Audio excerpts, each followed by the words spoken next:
প্রতি বছর মানুষের মাঝে ইফতার বিতরণ করি। একই সাথে বিরল পৌর শহরের যতগুলো এতিমখানা হাফিজিয়া মাদ্রাসা রয়েছে সেখানে আমরা ইফতার দিয়ে থাকি। আমাদের দিনাজপুর জেলাধীন বিরল উপজেলা শাখায় কম্পিউটার প্রশিক্ষণ পক্ষ থেকে এক ফ্রেন্ড সার্কেলদের ভাইদের পক্ষ থেকে আমাদের বিরল সেন্ট্রাল মাদ্রাসায় গত বছরও তিনারা ইফতার দিয়েছিলেন, এই বছরও আলহামদুলিল্লাহ তিনারা বাচ্চাদেরকে ইফতার দিয়েছেন। আমরা দোয়া করি যেন তাদের এই সংস্থা তারা অনেক দূর পর্যন্ত এগিয়ে যেতে পারে, তাদের মাধ্যমে যেন অসহায় দুরস্থ এবং গরিব এতিমদের বড় ধরনের খেদমত হয়। আমরা তাদের জন্য দোয়া কামনা করি, শুভকামনা করি।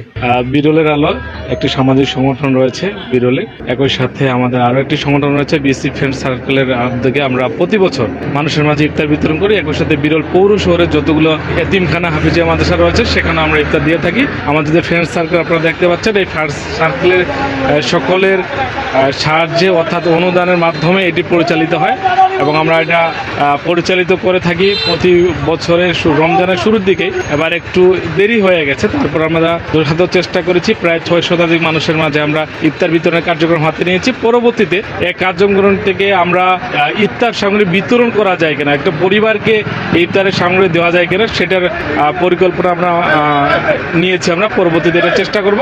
পরবর্তীতে আমাদের আরও একটি কার্যক্রম হাতে রয়েছে, সেটা হচ্ছে ঈদ পূর্ববর্তী, অর্থাৎ ঈদের পূর্বে আমরা কিছু দুস্থ মানুষের মাঝে ঈদ সামগ্রী বিতরণ করব, যেটার কারণে আমরা আসলে যে যারা দুস্থ পরিবার রয়েছে, যারা অসহায় পরিবার রয়েছে, তাদেরকে আমরা অন্ততপক্ষে ঈদ যেন ভালোভাবে কাটতে পারে সেই প্রক্রিয়াটি আমাদের রয়েছে। অবশ্য আমরা মূলত বিরলের অর্থাৎ দিনাজপুর জেলার বিরল থানায় আমাদের একটা সার্কেল আছে, আমার নিজস্ব ট্রেনিং সেন্টার আছে, সেটা বিসি কম্পিউটার সেন্টার বলে। সেই কম্পিউটার সেন্টারের আদলে আমরা অনেকেই পরিচিত হয়ে একসাথে বিভিন্ন ধরনের উপকারমূলক বা সামাজিক যে কার্যক্রমগুলো আছে সে কাজগুলো পরিচালনা করে থাকি।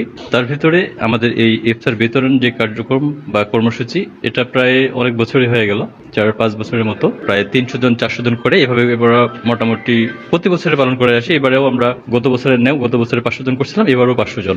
এই 500 জন বলতে 500 জনের জন্য প্যাকেট আমরা রেডি করে সেটা রাস্তাঘাটে বিশেষ করে অটোওয়ালা হোক, রিক্সাওয়ালা হোক, এদেরকে দেয়। আবার এর পাশাপাশি আমাদের যে মসজিদ, মাদ্রাসা, এতিমখানা আছে, সেখানে যতগুলো এতিমখানায় মানে 4-5টা মেবি এতিমখানা আছে, এই 4-5টা এতিমখানাতে যতগুলো করে স্টুডেন্ট আছে সম্পূর্ণ করে তাদেরকে আমরা দিয়ে দিই।